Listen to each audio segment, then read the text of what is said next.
mukenya mwaka mwabuke ukinga hongera inyana ubwatsi ukinga hongera inka muzindi ukinga amashyi cyane twakire Joshua Kamirindi.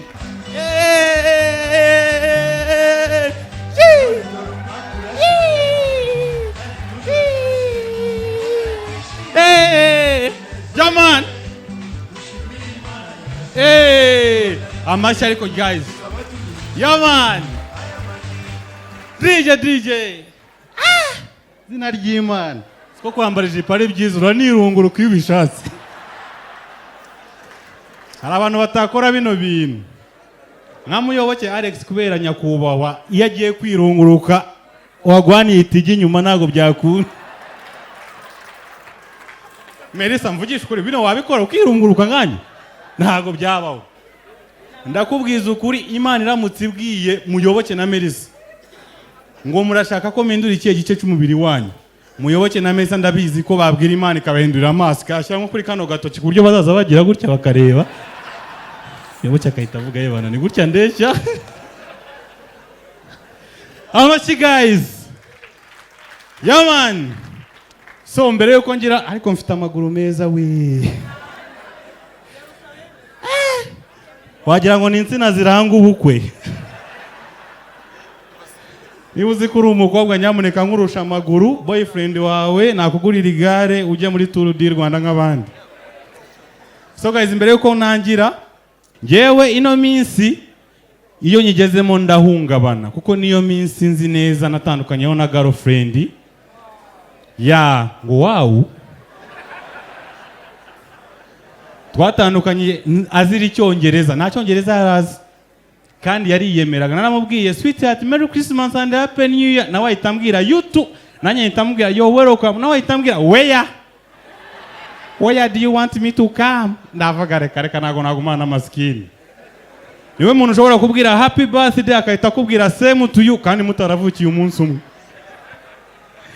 Ako hari ikintu njya nibaza umuhanzi bita Riderman yaririmbye indirimbo bita inyuguti ya ra inyuguti ya ra inyuguti igaragara kabiri mu bararara imwibutsa abasaza be bashiki be Raya Rihanna Romeo se cyangwa Rambo ba Rick Ross bandi ariko nk'umuntu bita Bushari inyuguti yaba uretse Baritazari mwibutsa ikira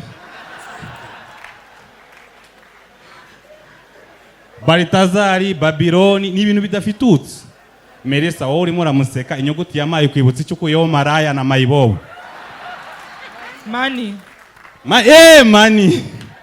Ziko umuntu yanagukoramo n'indirimbo ma inyuguti ya ma inyuguti igaragara kabiri mu ba ma kambabwira ibibi by'inyuguti ya ma ya Mayibobo ma ya za Maraya zigize marayika ma ya ba Melissa. Amashyi guys.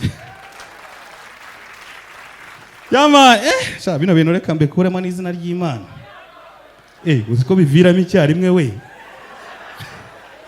Sina ry'Imana bakobwa ugasanga akobwa kajano kiyemeye muri Genizi kagenda reka sinakubwira ariko gukuramo ijipo arabanza karwana yo muri gate ukavuga se umukobwa ni mumeze mute guys. We kubitava mu bino bintu we ni karisiviriyemo icyarimwe. Anga nizere ko ndi smart. So ndishimye kuba ndahangaha ni ibintu by'agaciro. Merry Christmas and happy new year nanone nawe. Thank you. Sister, you're too beautiful. Wamukuya akaboko ngabanza nkamurata. You're beautiful. What's your name? I'm Christian. Christian, the way you talk, the way you look, physical appearance, your eyes. Uragaragara your new Bible. Do you know what it means? Thank you. New Bible bivuga ngo you're sexually attractive. I love the deep conversation between my eyes and yours. Yeah. Nize abani bo bakobwa udarana nabo ukarota inzozi ziri VIP. Wabonye visa, wabonye green card, Donald Trump yavuye ku buyobozi inzozi ziri VIP. Ubwa mbere nakunanye n'umuntu bitanya bitanga. Turana nawe Gisenyi twabuze aho turari inzozi na rose Jombe cyangwe hejuru. aba nibo bakobwa bari VIP barota ibintu bifite n'igihugu akamaro. Umuyoboke yiyunze na Coach Gayeri, inzozi ziri kuri aba ngabo. Nawe uranye n'igikobwa kibi, urimo urarota waguye muri wese, uri kugutabara areba imirare, uramubwira n'abarandi hano ari kureba iriya. VIP izina ry'Imana. Nawe nkurate se? What's your name? Come on. Reka nkurate. Nice breasts, boobs. You know? I wish my bank account was big as your boobs. Oh my God, ni kuituvuga man ukaba romantic na. I'm not romantic. You're not romantic. Ukaba uri kumwe n'uyu musecurity use mwahuje mutumwe.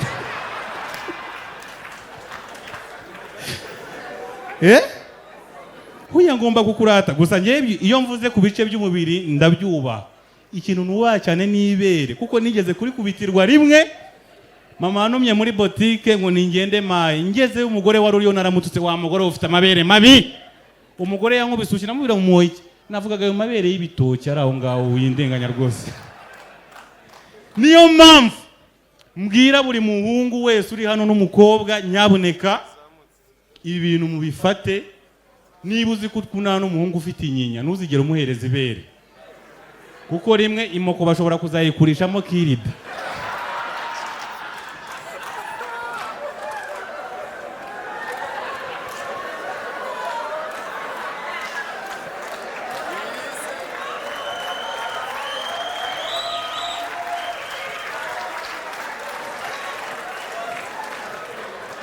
It happened. Ngiye byabaye ku mubire wanje, ya umukobwa yamuhaye ibere, yebana imokera mu ibere, umuhungu nawe ibere rera mu moko, babajyana kwa nyiri nkwaye, umuhungu bamujyanye amenyo, imoko n'ibere byose byo.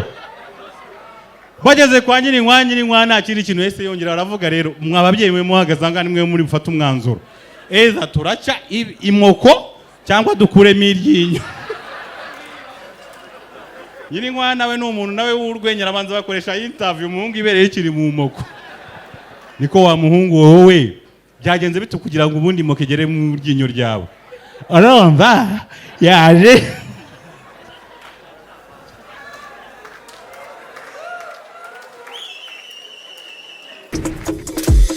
Abakinga hongera inyanuka, abakinga hongera inyamuzi.